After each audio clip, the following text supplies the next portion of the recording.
What's up, everybody? It's the Common Sense Investor coming at you with another video.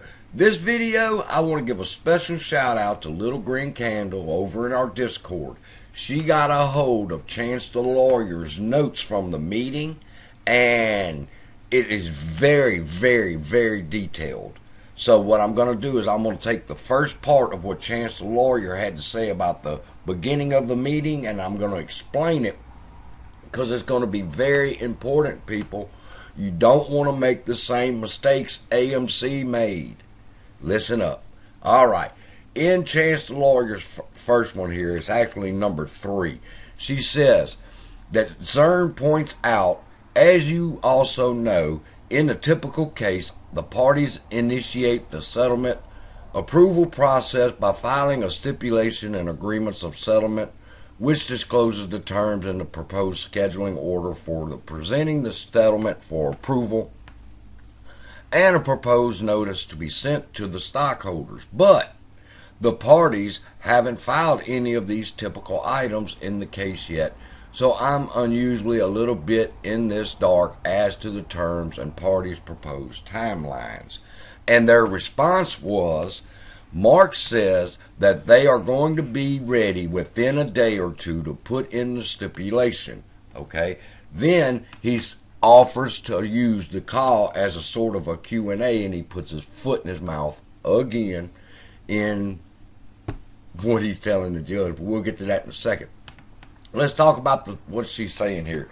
She's saying that the way the process typically goes is if two parties have come to an agreement, they come to her and they file that agreement with her, and then they notify the shareholders of the agreement, and then there's a 60-day usual waiting period, given oppositions and so forth, or agreements to the lawsuit. All right? She says that this never happened. Now, we know this already, but it's going to be important in just a moment, okay?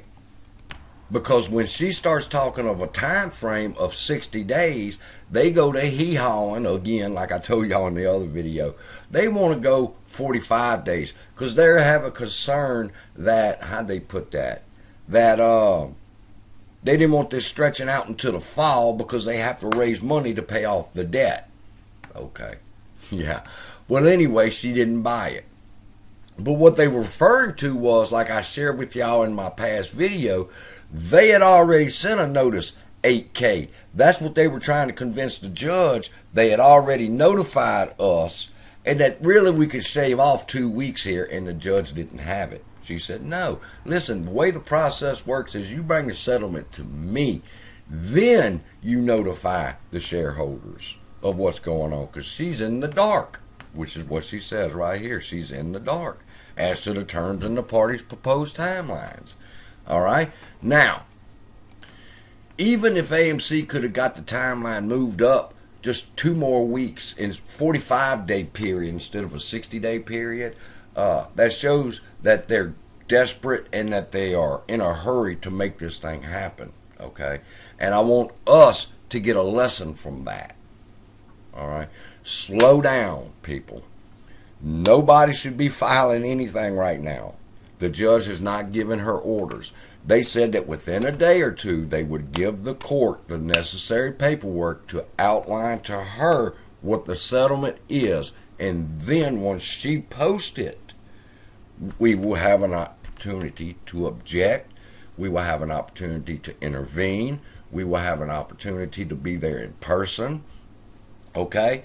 But we have to slow down. We have to do things in the timeline in accordance to what the judge is telling us. She's having a lot of mercy on shareholders because she understands we don't understand the law as she does. And she's trying to take her time and her patience with us to outline everything that we need to do. So let's work with her and make sure that we file everything that she's requesting us to file in its timely manner. All right? So, next thing, I'm going to go back to this one because I love this shit. They just keep putting their foot in their mouth. He offers to use the call as a sort of a Q&A while they have such a large audience and answer some of the commonly misunderstood items. All right? In other words, we're here for a purpose. And AMC's lawyer saying, well, look, we'd just like to go ahead and turn the call over to a question and answer. And the judge goes, oh, no. You're just going to take over my courtroom, my phone call, and you're just going to start answering questions instead of letting the judge run her phone call. All right? That was the first time they put their foot in their mouth that I heard. And then she says she wants to stick to her plan. She don't want to stick to AMC's plan and use this time for procedural issues and as promised in her letter and to handle issues in the plaintiff's brief in support of the settlement. She says, y'all gonna do this my way.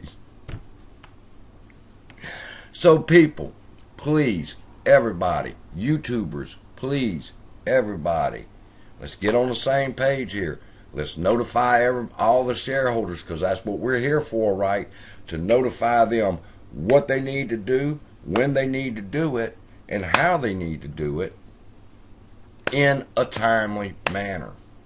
With that, love y'all, be blessed, and I'll see you in the next video.